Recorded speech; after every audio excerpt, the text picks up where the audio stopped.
So we completed up 3 points there yesterday. So let's move on to the fourth one now. As I told you, the F block elements consist of two series. One is of lanthanoids and other is of actinoids. This I have already revised in your first lecture, but because we have started this part again and we have to deal with the details of these two series, so I'm revising that all over again. So kindly see to it. Lanthanoids belongs to 6th period of the periodic table, whereas actinoids belong to the 7th period. अब ये दोनों के दोनों जो series हैं, इसमें हमने ये बात भी कल कर ली थी कि कौन से एटॉमिक नंबर में कौन से एटॉमिक नंबर तक के एलिमेंट्स यहाँ होते हैं. एटॉमिक नंबर 58 से लेकर 71 इधर प्लेस्ड है और 90 से लेकर 103 तक के एलिमेंट्स एटॉमिक नंबर के इधर प्लेस्ड. दोनों ही सीरीज का ग्रुप नंबर 3 रहता है, चाहे एक्टिनॉइड्स हो चाहे वो लैंथेनॉइड्स. तो group number won't change with the series name. तो ग्रुप नंबर भी वही रहता है, दोनों का एक जैसा, दैट इज ग्रुप नंबर 3.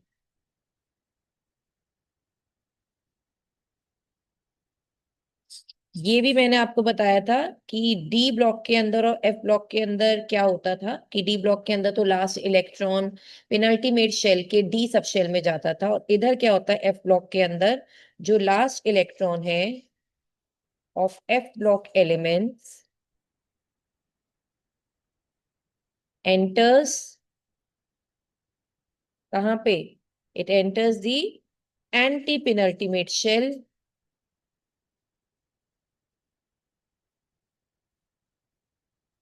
के कौन से सबशेल में, के एफ सबशेल के अंदर. सो नाउ एंटी पेनल्टीमेट में एस सबशेल हो सकता है, पी हो सकता है, डी हो सकता है, एफ हो सकता है, तो उसके एफ के अंदर जाता है. और इसलिए हम लोग ये बात भी याद रखना कि एफ ब्लॉक एलिमेंट्स को इनर ट्रांजिशन एलिमेंट्स कहते हैं. और क्योंकि देखो 57 तक एटॉमिक नंबर वहां पे रहेंगे और 72 से फिर एटॉमिक नंबर वहीं पे मतलब डी ब्लॉक के अंदर रहते हैं, तो बीच के हो गए ना ये. और ये भी 89 वाला नंबर वहां पर बैठा हुआ है ट्रांजिशन में, और 104 नंबर वाला भी डी ब्लॉक के अंदर बैठा हुआ है. इसका मतलब ये बीच के माने गए, तो इसलिए हम इन लोग को कहते हैं इनर ट्रांजिशन एलिमेंट्स. तो डू रिमेम्बर. तो 7 पॉइंट बस यहाँ लिख रही हूँ कि एफ ब्लॉक एलिमेंट्स को we also call them, don't write we also call them, ऐसे कह लो, F block elements are also known as inner transition elements.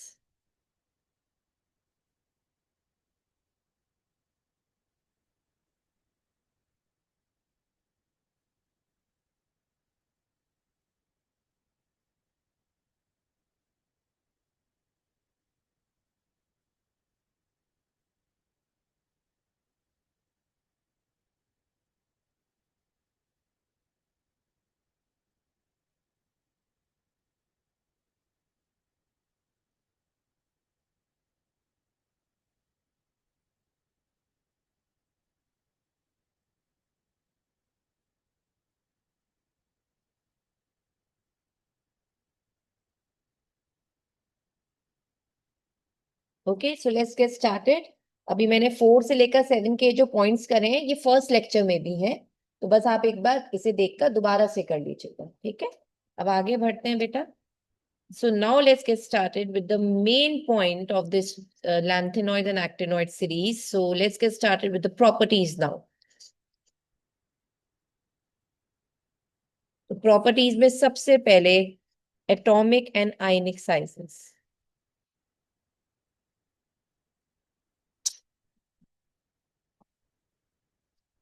तुमने ऐसे याद कर रखा है जैसे लैंथेनम 57 नंबर पे है, लस्सी पीकर नहा धोकर पंडित श्रीमान ईयू गधे पर बैठे तमाशा बने दाए हो कहने लगे. दाए हो कहने लगेगा कुछ नहीं है, मतलब हे राम, ए राम की जगह ई राम तू ही मेरा यस बोलू. ये बेटा मैंने सब याद कराया, अगर आप फर्स्ट लेक्चर देखेंगे तो आपको सब कुछ ये दिखना शुरू हो जाएगा. तो ये हमारा 58, 59, 60, 61, 62, 63 मैं नीचे लिख रही हूँ, वैसे कायदे से हमें ऊपर लिखना चाहिए 58, 59, 60, 61, 62, 63, बट डोंट यू वरी, मैं ऐसी बस इसको यहाँ लिख रही हूँ, क्योंकि अगर अकॉर्डिंग टू रूल्स भी अगर हम लोग देखें तो रूल्स ये कहते हैं कि एटॉमिक नंबर नीचे और वो मास नंबर ऊपर, बट फिलहाल मैं कोई मास नंबर तो लिख नहीं रही, तो इसलिए मैंने ऐसे ही लिखा है। तो ये आपके 70 और 71 तक।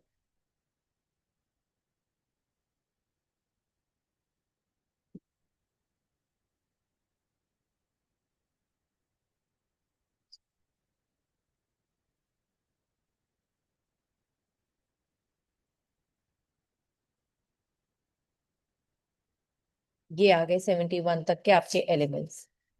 अब हम लोग जानते हैं कि डाउन द ग्रुप क्या होता है बेटा, साइज इंक्रीज होता है, across the period size decrease होता है। तो अब ये भी वो है, और हम लोग को पता है लैंथेनॉइड सीरीज में जो न्यूक्लियर चार्ज है वो बढ़ेगा। तो लिखते जाओ यहाँ पे, एज वी नो या as we move along lengthenoid series,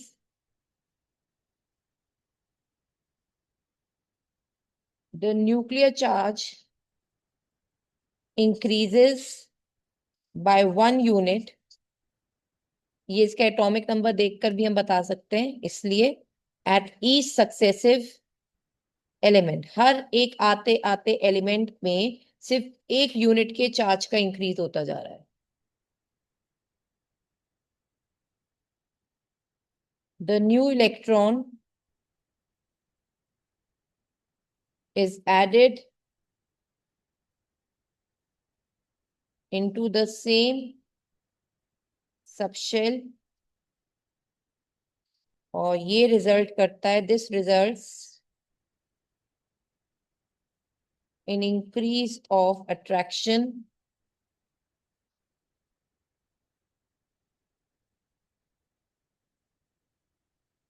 by the nucleus on the electron,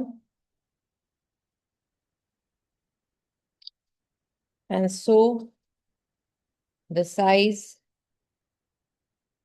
decreases। तो हम लोग को पता है बेटा, क्योंकि न्यूक्लियस का चार्ज बढ़ता चला जा रहा है, क्योंकि एक एक यूनिट बढ़ रहा है, और this results in the contraction of sizes, क्योंकि एक ही सबशेल में एक ही पीरियड के एलिमेंट्स बिलोंग करते हैं। इस वजह से उनके नंबर ऑफ शेल्स में चेंज होने की वजह से नहीं हो पा रहे हैं, क्योंकि नंबर ऑफ शेल्स में चेंजेस, तो नंबर ऑफ शेल्स तो सेम ही रहते हैं ना किसी भी एक पीरियड के अंदर, तो न्यूक्लियर चार्ज बढ़ता जा रहा है, इसी वजह से साइज लगातार कम होता जा रहा है।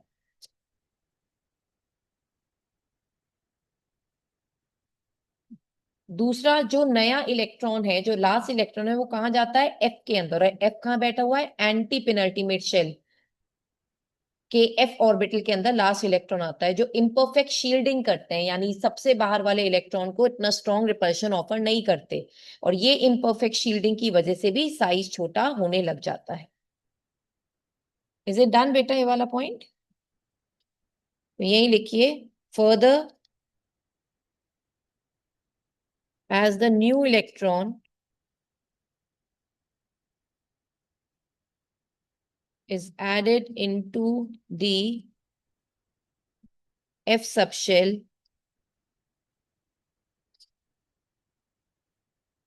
there is imperfect shielding of one electron by another।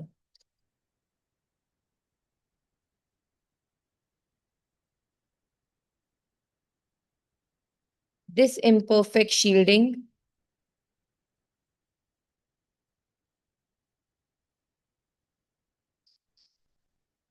is unable to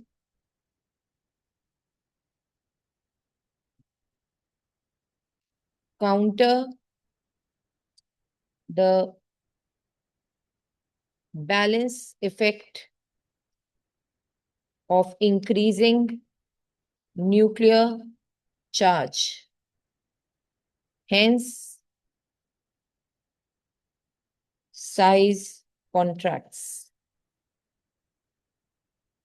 और इसे हम क्या कहते हैं, this is known as lanthanide contraction.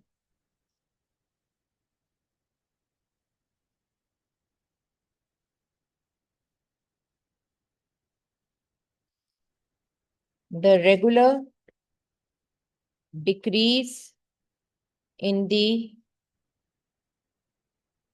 atomic and ionic radius of lanthanoids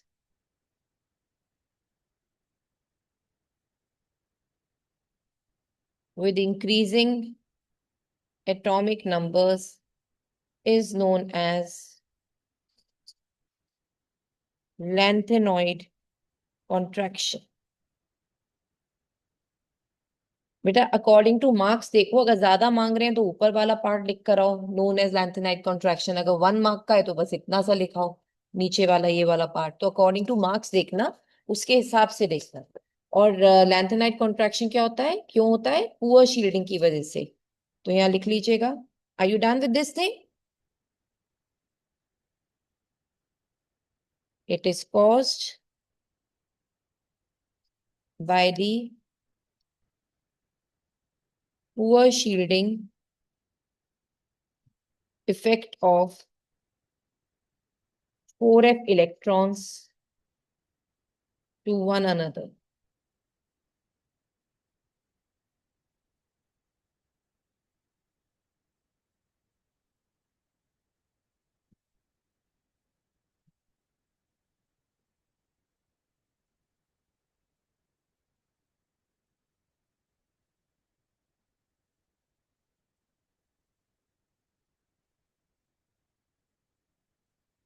अब लिखिएगा बेटा, consequences of lanthanoid contraction.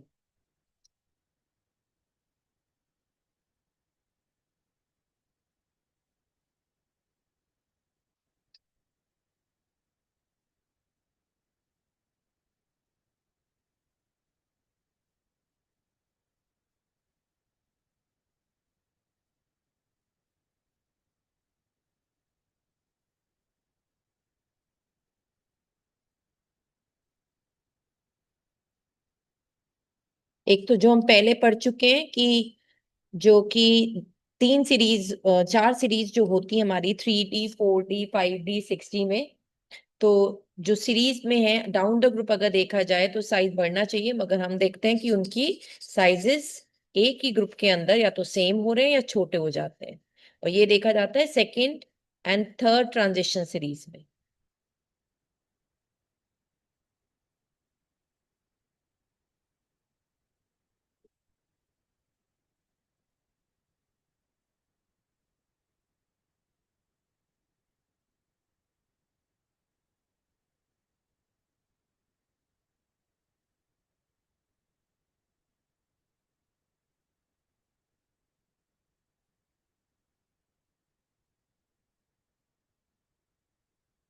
Second, difficulty in separation of lanthanoids.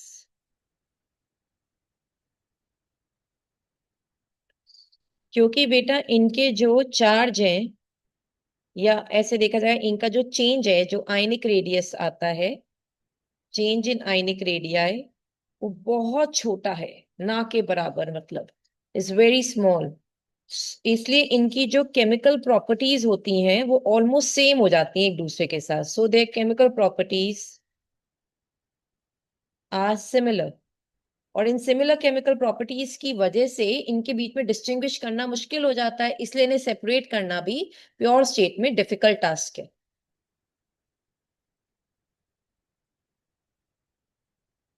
And it is difficult to separate them in pure state.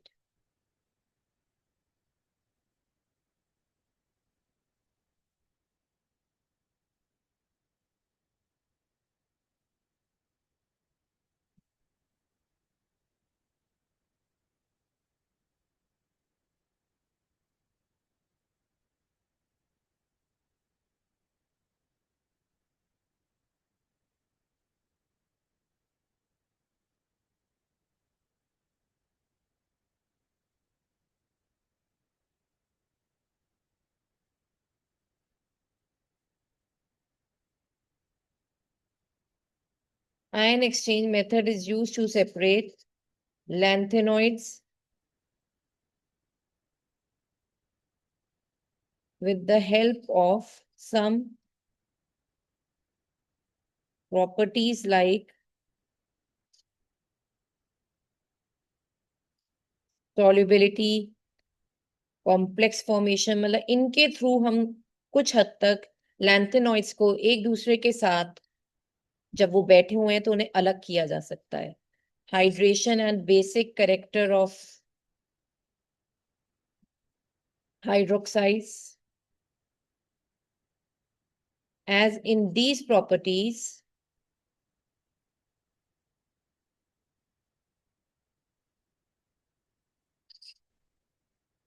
Lanthanoid contraction की वजह से कुछ differences create हो जाते हैं. जहां डिफरेंस होगा उसको अलग करना आसान होता है, लेकिन ये भी बहुत ज्यादा डिफरेंसेस में होते हैं. Slight differences are found.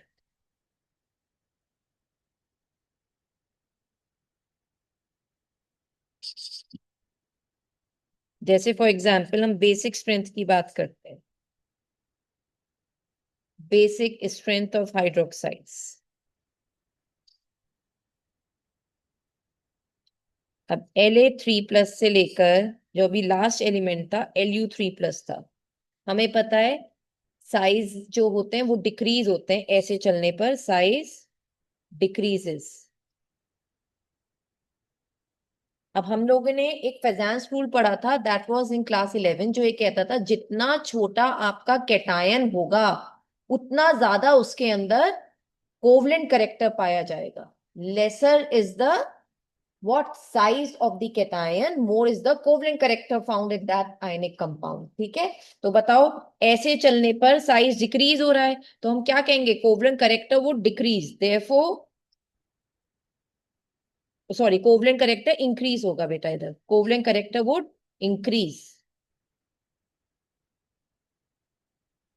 जितना छोटा कैटायन उतना ज्यादा उसके अंदर आयनिक कंपाउंड के अंदर कोवलेंट करेक्टर देखने को मिलेगा, क्योंकि वो एनायन के इलेक्ट्रॉन को अपनी तरफ खींचकर उसके साइज को, उसकी शेप को बिगाड़ सकता है. This was known as polarisation that we did last year Fajans rule के अंदर.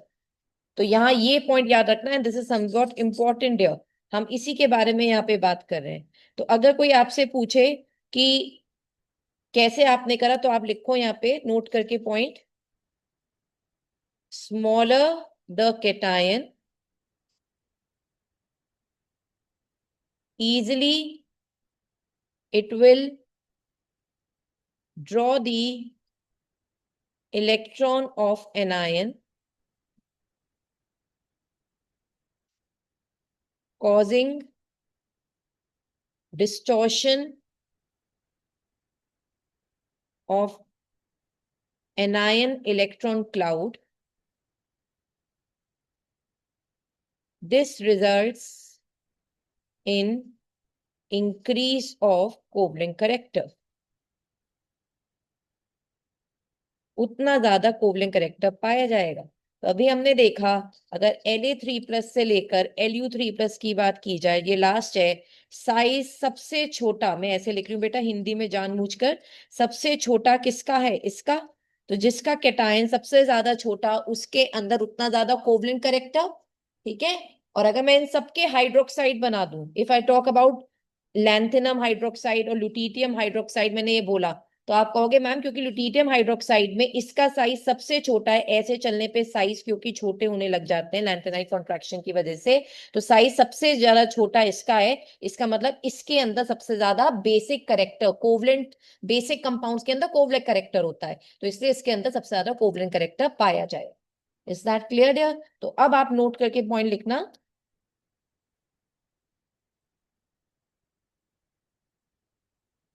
पीछे का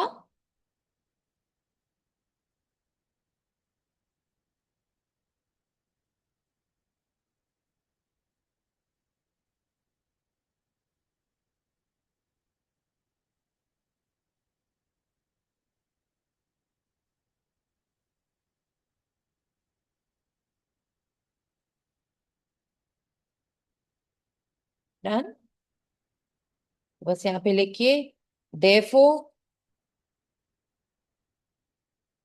the basic nature of hydroxides increases as we move from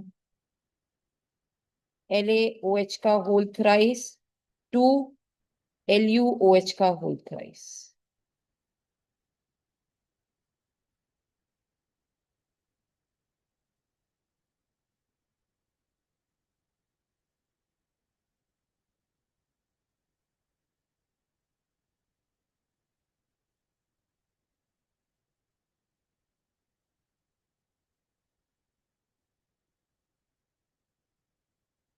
done बच्चों, समझ में तो आ गया ना? जितना छोटा कैटायन उतना ज्यादा कोवलेंट करेक्टर। तो उनके सबके अगर हाइड्रोक्साइड बना दिए जाएं कैटाइनों के, तो बेसिक करेक्टर इस बात पे डिपेंड करता है किसके अंदर कोवलेंट करेक्टर ज्यादा है। जिसके अंदर ज्यादा, उसका बेसिक करेक्टर भी ज्यादा। Is that clear? तो लैंथेनाइड कॉन्ट्रैक्शन का एक रिजल्ट तो ये था, जो तुम्हें पता है, साइज लगातार छोटा होने लग जाता है और इस छोटे साइज होने की वजह से बेसिक करेक्टर बढ़ जाता है। तो ये है लैंथेनाइड कॉन्ट्रैक्शन के कॉन्सिक्वेंसेस। तो अगर आ जाए तो बेटा ऐसे ही करके लिखना जाना है, consequences of lanthanide contraction. Short में आया तो भाई शॉर्ट में लिख के आना, जैसे इसका और इसकी मतलब कुछ ही लाइन। और अगर एक्सप्रेसिव वे में आया तो तुम्हें पता है, तुम्हें करना ही होगा। ठीक है?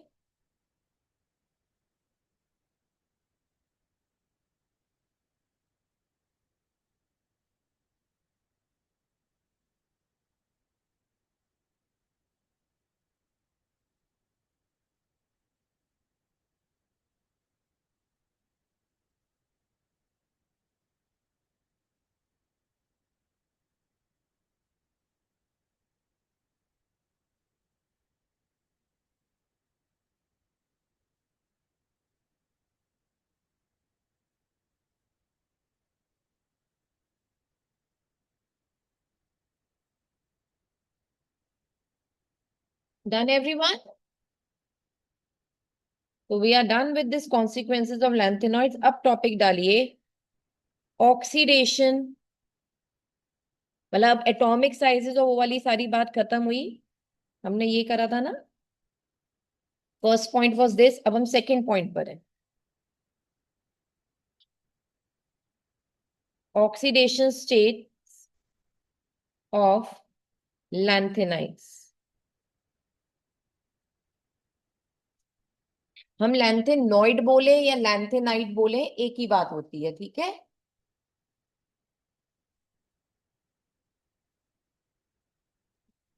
सबसे पहली चीज जो बहुत कॉमन है, +3 is the common oxidation state of all lanthanoids. Second is, या पहले इसी में एक दो लिखो, जैसे फॉर एग्जाम्पल इफ आई से La लैंथेनम, गैंडोलियम, ल्यूटीटियम, इन सब की +3 होती है ओनली। अदर ऑक्सीडेशन स्टेट जो पाई जाती हैं अदर देन +3, वो कौन कौन सी हैं?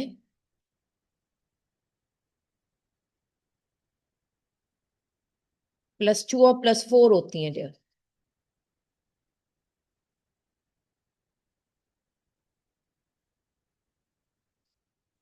अब जैसे सीरियम की बात की जाए, 58 एटॉमिक नंबर। मैंने आपको इसका एटॉमिक नंबर के वो भी लिखने सिखा दिए हैं कि कैसे लिखते हैं, कल हमने किया था कॉन्फ़िगरेशन। ज़ीनॉन 54 आप ऐसे लिखना, 5d 6s 4f। तो मैंने आपसे कहा था 5d में यहाँ पे 1 आता है, 6s में यहाँ 2 आता है, बाकी जो बचा यानी एक ही तो बचा, वो इधर आ जाएगा 4f के अंदर। क्योंकि टोटल मिला के 54 +2 55 56 और एक डी का, तो 57। इसमें दो और डाले, एक और डाला तो 58 हो गया 4f के अंदर। तो अगर मैं आपसे कहूं सीरियम शोज +4 ऑक्सीडेशन स्टेट, तो सोचो क्यों दिखा रहा होगा?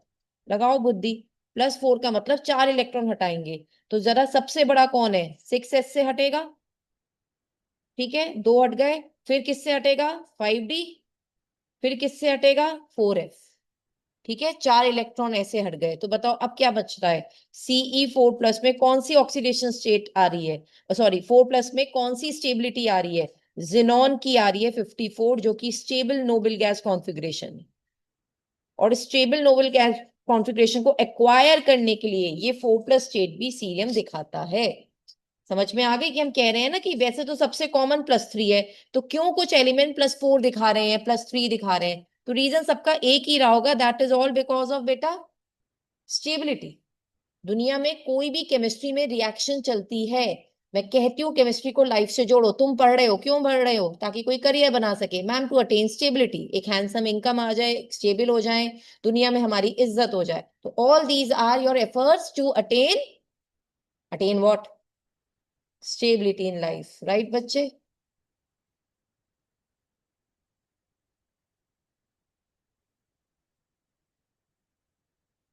अब टर्बियम एक होता है, मैं आपको उसका भी दिखाती हूँ, आर यू डन। तो अब लिखो टर्बियम, इसका 65 होता है बेटा एटॉमिक नंबर। तो जिनॉन 54। अब मैं थोड़ा ऑर्डर में लिख रही हूँ, मतलब पहले सबसे बड़ा वाला 6s, फिर 5d, फिर 4f। हमें पता है, क्योंकि ये वो एक्सेप्शनल मैंने आपको 4 सिखाए थे, लस्सी गधे लूट कर ले गए, याद है, तो ये उसमें नहीं आता। तो यानी इसमें तो 5d जीरो कॉन्फ़िगरेशन है, 6s2 है। अब जो बचेगा 54, 55, 56, 9 और बचे 65 में से जब माइनस किया तो वो इधर आ गए। ठीक है, अब TB4+ में देखते हैं दिखाता है या नहीं। अब आप बताओ, 2 यहां से हट गए और 4f में से फिर 2 हटेंगे, तो ये 4f7 आ जाएगा, Xc54, और ये हो गया 4f7। f के अंदर अगर आपको याद आता है बेटा कितने ब्लॉक्स होते हैं, 1 2 3 4 5 6 7 ब्लॉक्स होते हैं, और 7 में टोटल आ सकते हैं 14 इलेक्ट्रॉन्स, और यहाँ कितने आ गए, 7 इलेक्ट्रॉन्स, इजंट इट। तो कह सकते हैं हाफ फिल्ड कॉन्फ़िगरेशन है, बोलिए बच्चों। और हाफ फिल्ड कॉन्फ़िगरेशन क्या होती है, स्टेबल। तो इसलिए यहाँ पे half filled stable configuration attain होती है, जिससे हमारा ये पार्ट भी प्रूफ होता है कि ये कुछ एलिमेंट्स +4 ऑक्सीडेशन स्टेट भी दिखाते हैं। अब जैसे EU की बात की जाए जो 63 एटॉमिक नंबर पे है, YB की बात, पहले इसका मैं एक में बता दूं, Xc54, 4f7, 5d0, 6s2 इसका आया। अब देखो फिर आ गया हाफ फिल्ड, ठीक है, तो ये 2 इलेक्ट्रॉन ही तो हटाएगा, तो ये EU2+ दिखाता है, क्योंकि इसके बाद इसकी कॉन्फ़िगरेशन बैठेगी Xc54, 4f7, जो कि हाफ फिल्ड है, जो इसे स्टेबल बनाती है,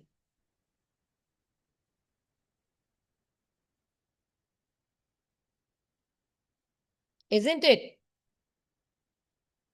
तो ये +2 ऑक्सीडेशन स्टेट दिखाता है।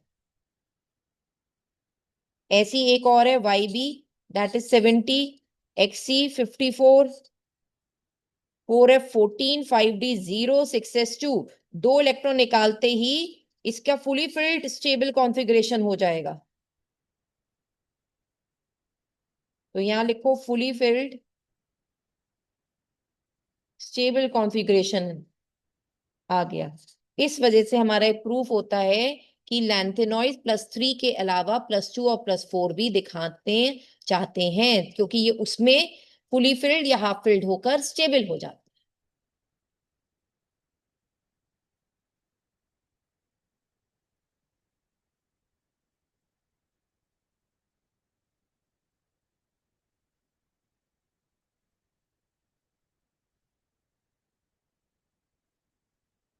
तो लिखिएगा बेटा एक minute, CE and TB shows +4 oxidation state, और YB and EU shows +2 oxidation state.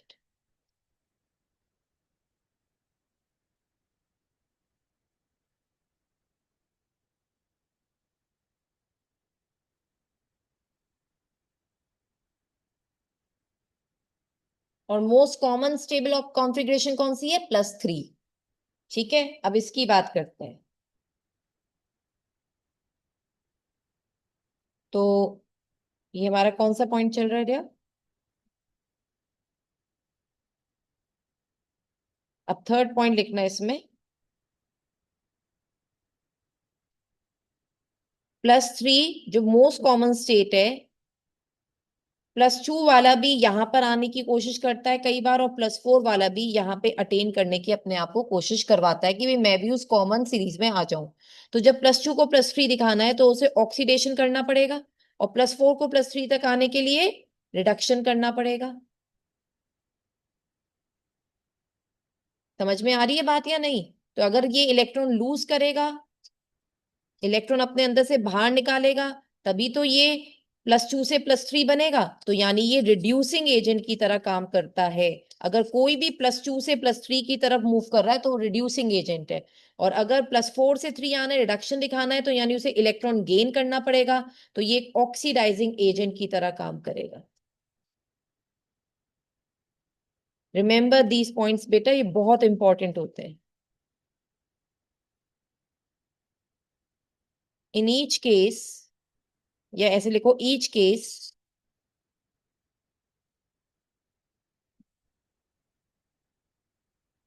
tends to revert to the more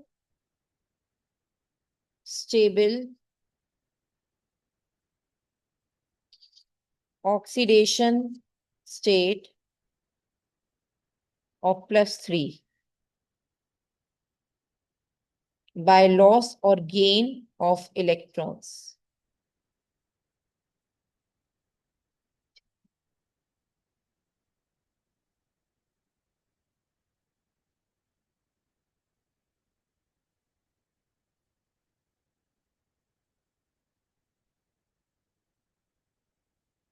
Now Eu2 plus, Mn2 plus, Yb2 plus, ये सब 2 plus वाले हैं, ions in solutions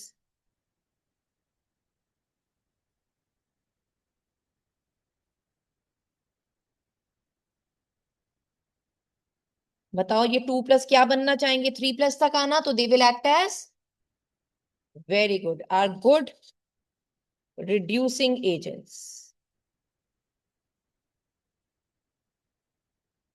And aqueous solution of Ce4 plus, Tb4 plus are good oxidizing agents, क्योंकि 4 plus 3 plus होना चाह रहा है।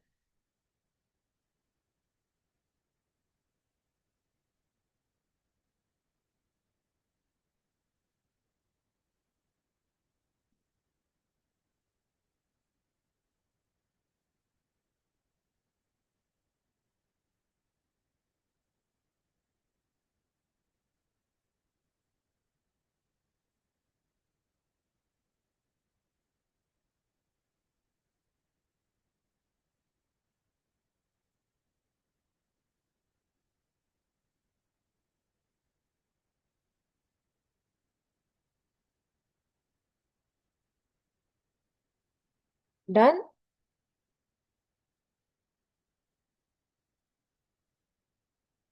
Now the fourth point,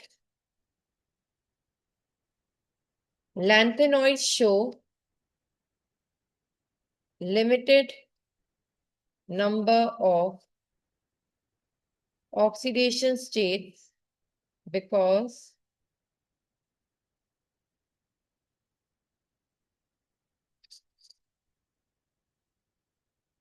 the energy gap between 4f and 5d subshell is large.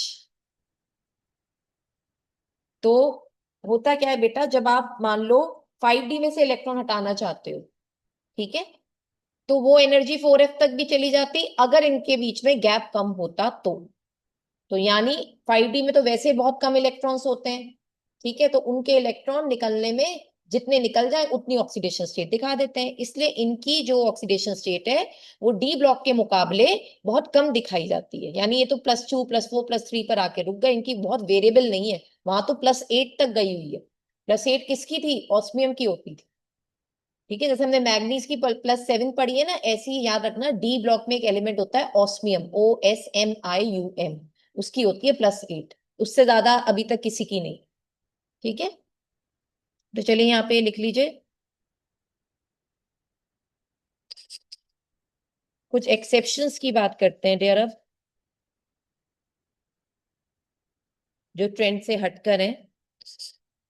With PR659 इसका होता है xenon 54 4F3 5D0 6S2, ND60 XC54 4F14 5D0 6S2, Samarium 62 XC54 4F6 5D0 6S2।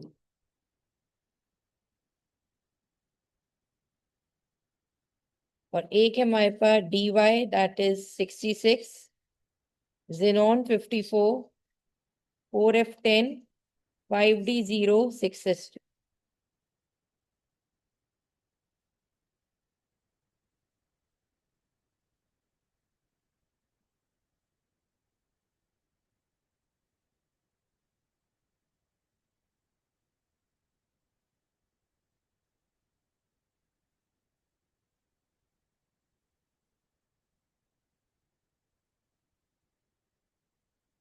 अगर मैं यहाँ पे PR4+ बनाऊं तो ये बैठेगा XC54 4F1। अगर मैं DY में भी 4+ बनाऊं तो XC54, और ये मेरे पास बचेगा 4F8, ND2+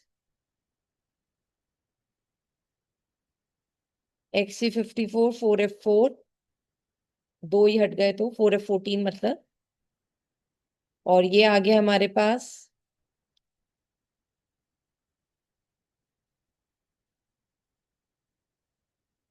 SM4+।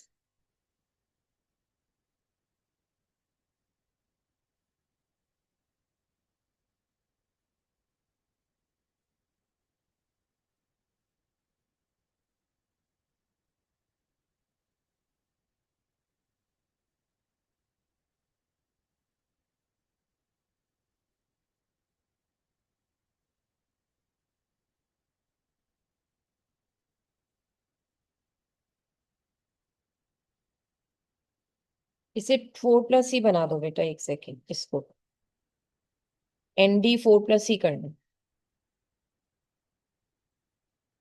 4+ का मतलब ये 12 हो गया, दो यहाँ से गए, दो यहाँ से गए, 3 4, तो ND12। और ये हो गया 4F14,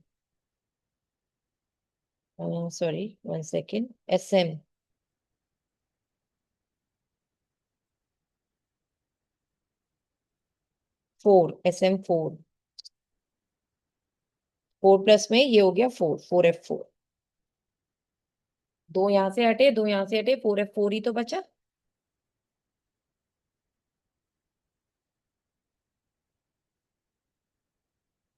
इन सबकी बड़ी देखो एबनॉर्मल सी स्टेट दिख रही है, 4F1 4F12 4F4 4F8, ये भी +4 स्टेट दिखाते हैं मगर कुछ ऑक्साइड्स के अंदर, मतलब इस फॉर्म में ये वाले। तभी मैंने लिखा एक्सेप्शंस, ओके। इसमें मतलब आप समझा नहीं पाएंगे ऐसा क्यों हो रहा है, these are some of the exceptional part that they are being that they are showing us. तो इसमें हमें याद रखना है, इन इन मेटल के अगर ऑक्साइड्स बने यानी MO2 इनके बने ऑक्साइड, ओनली ये वाले, यही एलिमेंट दे शो +4 ऑक्सीडेशन स्टेट, सिर्फ यही दिखाते हैं +4 ऑक्सीडेशन स्टेट।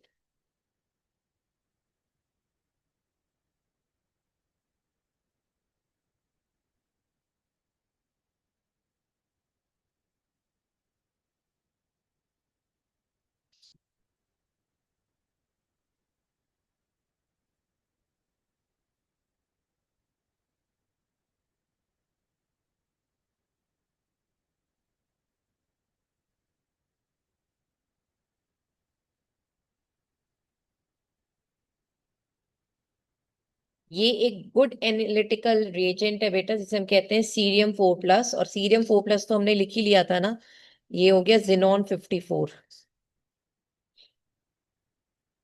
जिसकी नोबल गैस कॉन्फ़िगरेशन होती है।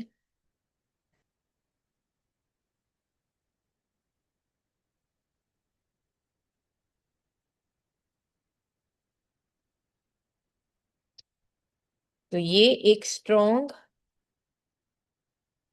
ऑक्सीडेंट है, रिजल्टिंग टू +3 ऑक्सीडेशन स्टेट।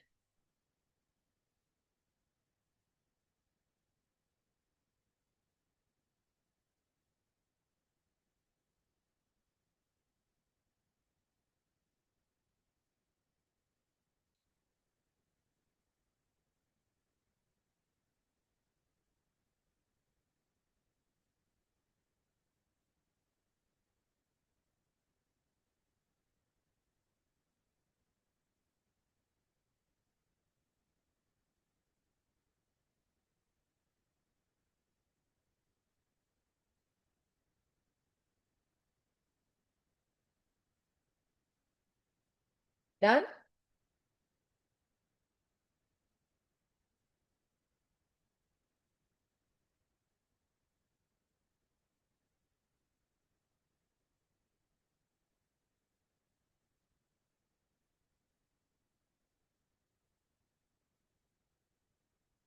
तो नोट करके पॉइंट लिखिएगा।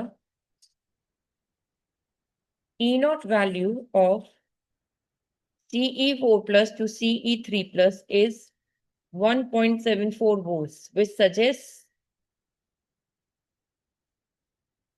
that it can oxidize water, but reaction rate is slow. Hence, Ce4 is a good analytical reagent.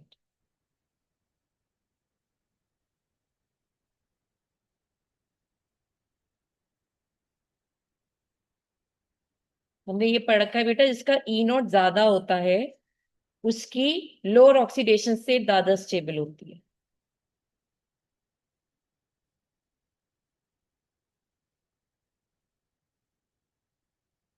तो इसलिए 4+3+ के आने की कोशिश करता है, 3+ पर आने की, इसलिए वो एक अच्छे ऑक्सीडाइजिंग रेजेंट की तरह काम करेगा और ऑक्सीडाइज कर देगा water. Is that clear dear? हमने ये पढ़ा था ना चार्ट, +4 से 3 आएगा, वो एक अच्छा ऑक्सीडाइजिंग एजेंट होगा, तो यही चीज हम प्रूव कर रहे हैं।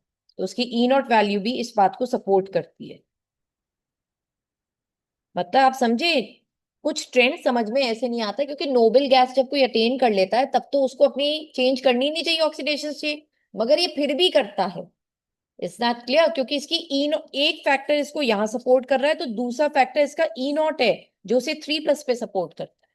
Is that clear? इसलिए वो चेंज करना चाहता है। तो कभी भी कोई भी ऑक्सीडेशन स्टेट जो लैंथेनाइड्स में चल रही है वो किसी एक फैक्टर के हिसाब से नहीं चल रही, बहुत सारे उसके रीजंस होते हैं कि क्यों वो चेंज कर रहा है अपनी स्टेबल कॉन्फ़िगरेशन स्टेट को, या स्टेबल पे है भी नहीं फिर भी उस पर टिक रहा है। तो they are N number of factors जो उनके बिहाइंड होते हैं, कुछ रिवील्ड हो चुके हैं, कुछ आज भी रिवील्ड नहीं है। Is it clear? Now next is, heading डालिएगा general characteristics of lanthanoids.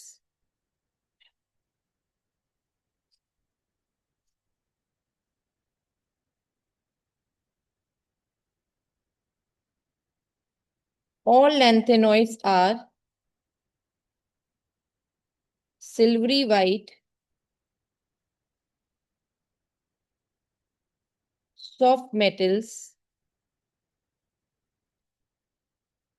and they tarnish in air rapidly.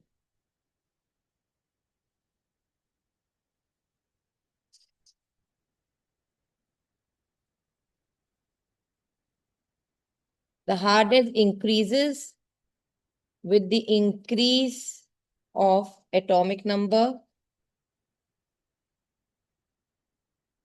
Sm being steel hard,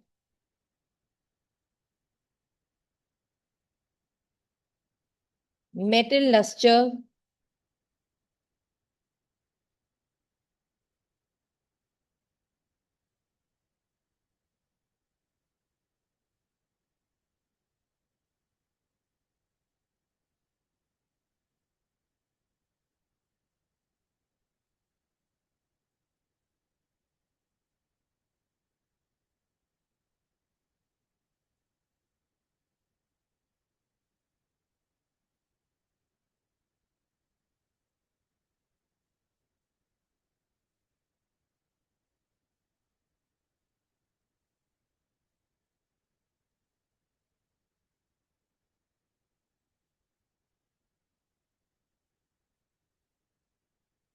मतलब they have lustrous properties.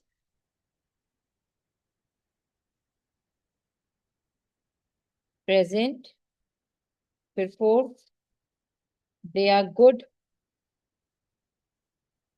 conductors of heat and electricity.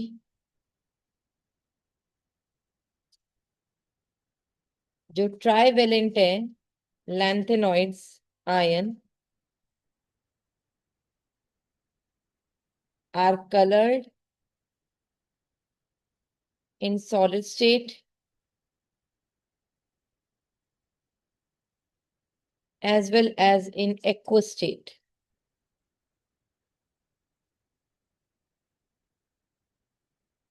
This is due to the presence of F electrons. हमेशा याद रखना बच्चे, जब कोई unpaired electron होगा, जब paramagnetic स्पीसी होती है, वो कलरफुल होती है.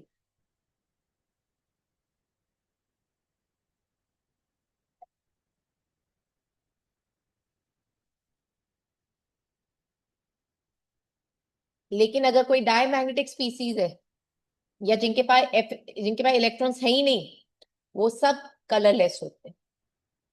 क्यों?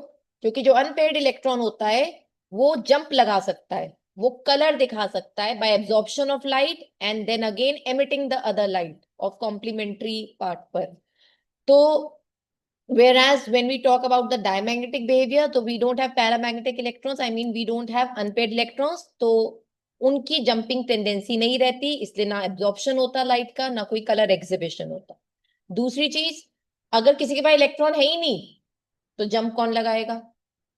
ठीक है, इसलिए भी वो कलरलेस हो जाता. तो एफ इलेक्ट्रॉन्स अगर हैं तो अनपेयर्ड होने चाहिए, तो कलरफुल कंपाउंड होगा, अदरवाइज कलरलेस होगा. ठीक है.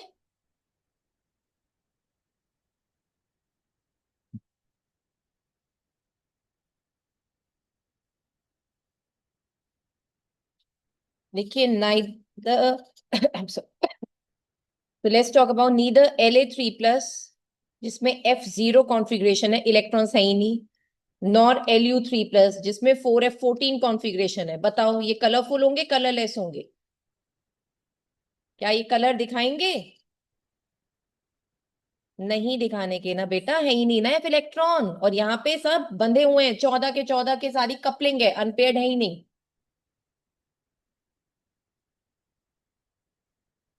तो they don't show any color as they have no unpaired electrons in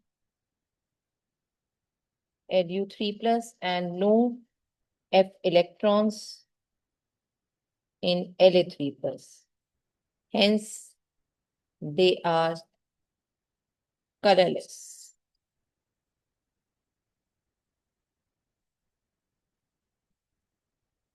But Sm3+, OY3+,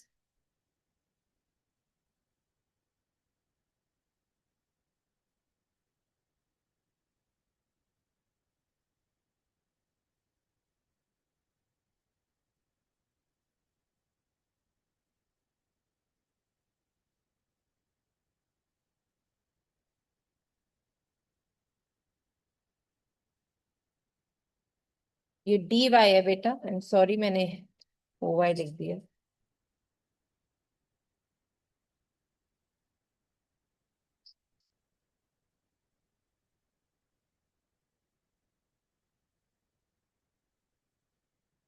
yellow, और EU3+, और TB3+, पिंक। बताओ क्यों इनके ये colour? Due to the presence of, अरे बोलो, अनपेयर्ड इलेक्ट्रॉन्स नलाइको। ठीक है, due to the presence of unpaired electrons. यानी इनका इनकम्प्लीट 4f ऑर्बिटल है। इनके अंदर इलेक्ट्रॉन अभी हैं तो, मगर पूरा फिल्ड नहीं है, ये तो अनपेयर्ड हो जाते हैं। अरे मन लगा लो पढ़ाई में, अच्छे मार्क्स आ जाएंगे आपके।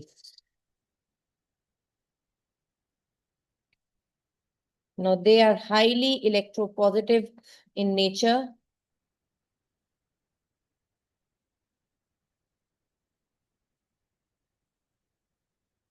because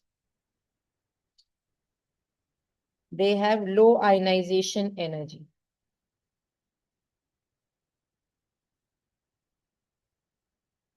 They readily lose electrons, so they will act as reducing agents.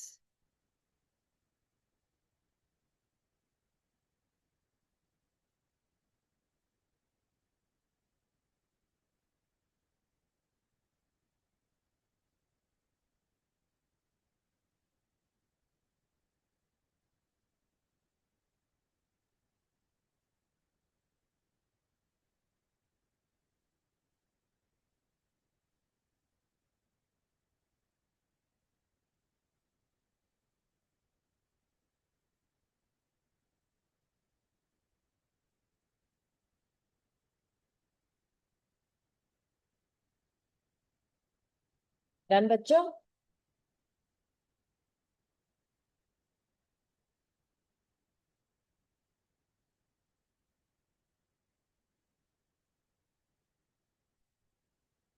They do not have much tendency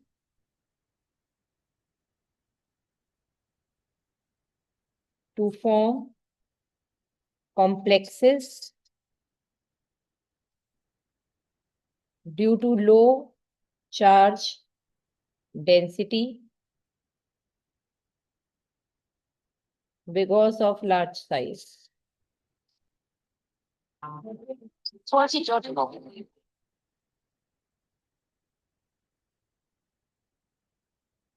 The tendency to form complexes and their stability increases with increase of atomic number. Third, ionization energy is low.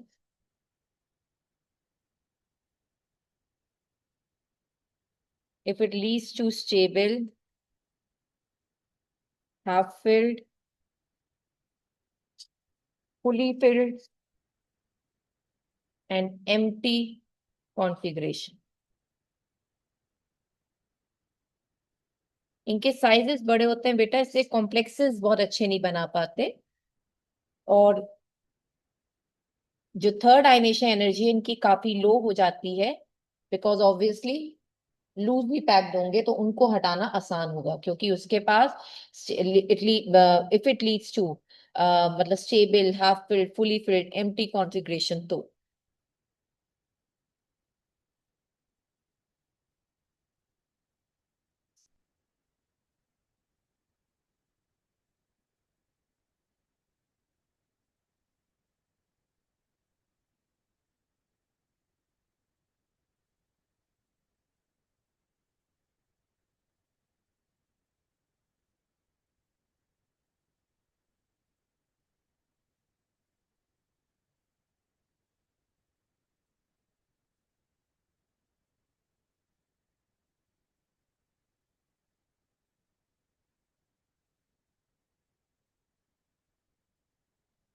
एक minute बच्चे, इसमें correction करना, ये metallic lustre मत लिखो यहाँ पर।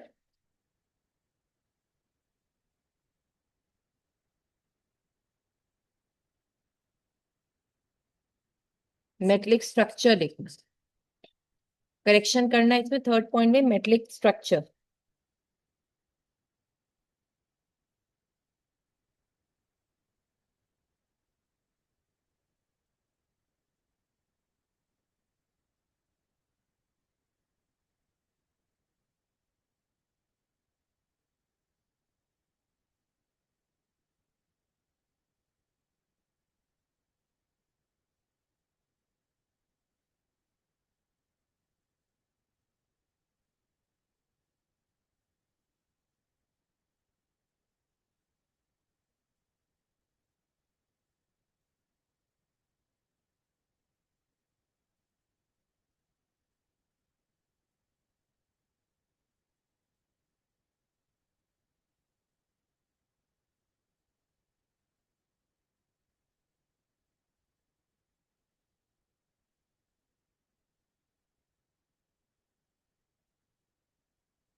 बेटा इसमें लिखना third ionisation energy is low in lanthanum, gadolinium and lutetium. और ये हटा दो इफ इट लीड्स टू, यहाँ पे लिखना बल्कि